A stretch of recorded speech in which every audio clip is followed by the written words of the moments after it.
ficou mais fácil obter a nacionalidade portuguesa. Sobre isso a gente conversa agora com o Marcial Sá, ele que é especialista em direito migratório e nacionalidade. Fala com a gente, aliás, direto de Portugal, já fez aí a conexão. Tudo bem, Marcial? Boa tarde, bem-vindo. Boa tarde, Taíla, boa tarde, Marco, boa tarde a todos, boa tarde aos seus ouvintes. Prazer enorme estar aqui na CBN. Bom, estou à sua disposição. Deixa eu começar fazendo uma pergunta então, Marcial. Nacionalidade portuguesa, a Taíla disse, é diferente da cidadania portuguesa? Tecnicamente sim, mas isso tem mais a ver com natureza jurídica e princípios de direito, nada que influa diretamente, ou que vai influenciar diretamente na aquisição disso. Uma é o exercer da outra, não é? Você adquire a nacionalidade para exercer a cidadania. Então, basicamente seria isso. E o que mudou? Mas o que a gente fala, na verdade, Desculpa. O que a gente fala, na verdade, aqui é de nacionalidade. Ah, sim, eu te perguntar basicamente o que mudou nessa lei, então, que altera, né, essas regras, ficou mais fácil conseguir essa nacionalidade e quem pode, né, quem tem direito a ela? Sim, ficou um bocadinho mais fácil, especificamente para as pessoas que já residem em Portugal, né? A gente teve a alteração que foi feita agora, foi publicada, ou melhor, entrou em vigor no dia 1º de abril, com a Lei Orgânica número 1, de 2024, que alterou a Lei de Nacionalidade, a Lei 37 de 1981, e ela fez algumas alterações especificamente no prazo de residência, que os residentes legais em Portugal têm ou necessitam para fazer o pedido de nacionalidade.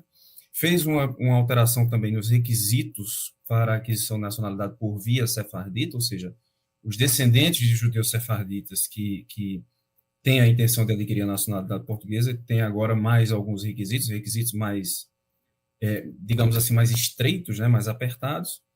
E temos uma novidade, que é com relação àqueles que têm interesse de pedir a nacionalidade, que digamos assim, adquiriram a filiação de um português após os 18 anos, né, a maioridade que a gente chama. Então, sim, ficou mais fácil, mas há ainda os requisitos a serem observados. No caso, Marcial, que o senhor citou quem já mora em Portugal, quem adquiriu, né, esse parentesco, e descendentes de portugueses que nunca moraram em Portugal, mas que têm, às vezes, um avô português, pode também buscar a nacionalidade portuguesa ou não? Sim, com certeza. Isso, por acaso, não foi objeto de alteração da legislação. Netos de portugueses, filhos de portugueses podem tranquilamente pedir a nacionalidade e, dependendo da confirmação da documentação que esses requerentes têm, que esses interessados tenham, a nacionalidade ela é quase que vinculativa, né? Existe uma diferença, se me permite explicar, Marco? Claro. Entre essas nacionalidades que são, por exemplo, para residentes e para judeus sefarditas, das nacionalidades que são adquiridas por filhos e netos, né? A primeira a gente chama de nacionalidade derivada, ou seja, aquela que é adquirida. E a nacionalidade originária é aquela para filhos e para netos de portugueses. Para essas, não houve mudança. A lei permanece a mesma, ou seja, se você é filho ou neto de português, você faz o requerimento, junta as suas certidões respectivas, né, dos seus pais, dos seus avós e etc. Comprova aquela árvore genealógica e você adquire a nacionalidade.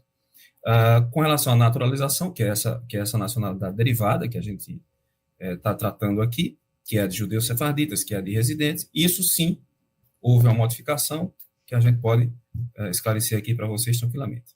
Bom, então, no caso, para quem hoje mora em Portugal, brasileiros que residem em Portugal, trabalham no país, conseguem essa nacionalidade com mais facilidade, né? A gente tem um dado aqui, inclusive, de 400 mil residentes brasileiros em Portugal, uma população grande aí, né, que consegue, a partir de agora, essa mudança com mais facilidade, é isso? Exatamente, Taila, perdão.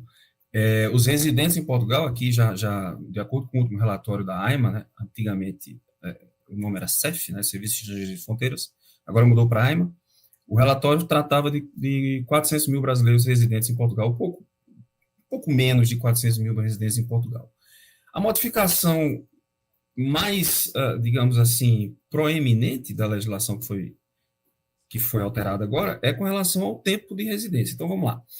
O que existia anteriormente era, você fazia o pedido de autorização de residência, e esse pedido de autorização de residência estava demorando aí por volta de 1,5, 2 anos para você adquirir o cartão de residente, ou seja, para você ficar legal.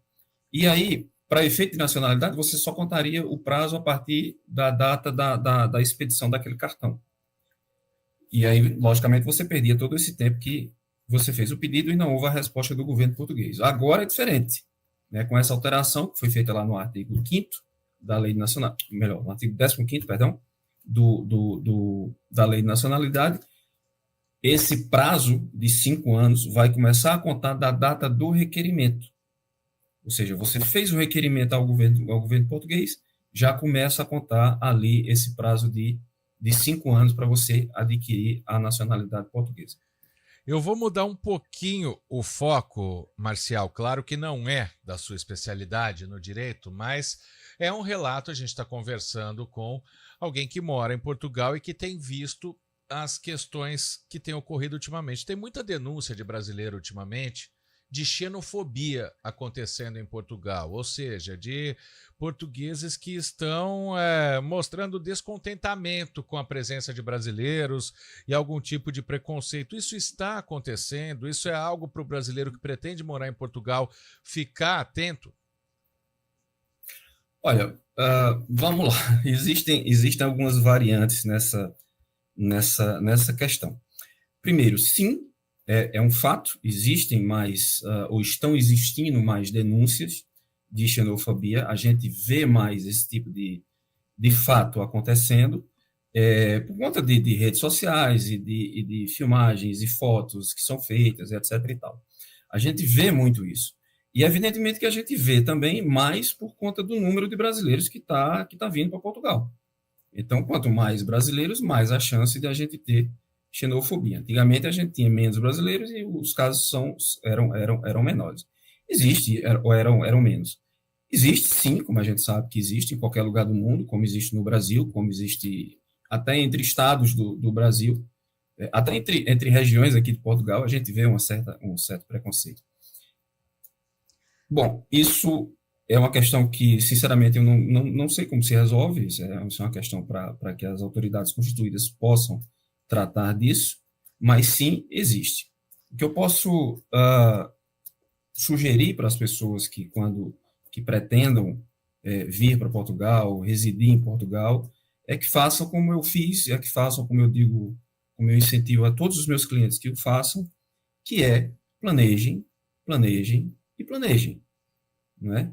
Então, é muito mais interessante que você venha para esse país já com a previsão de trabalho, não necessariamente um emprego, mas, enfim, que você possa trabalhar como os nômades digitais, por exemplo, que vêm para Portugal e trabalham de forma remota.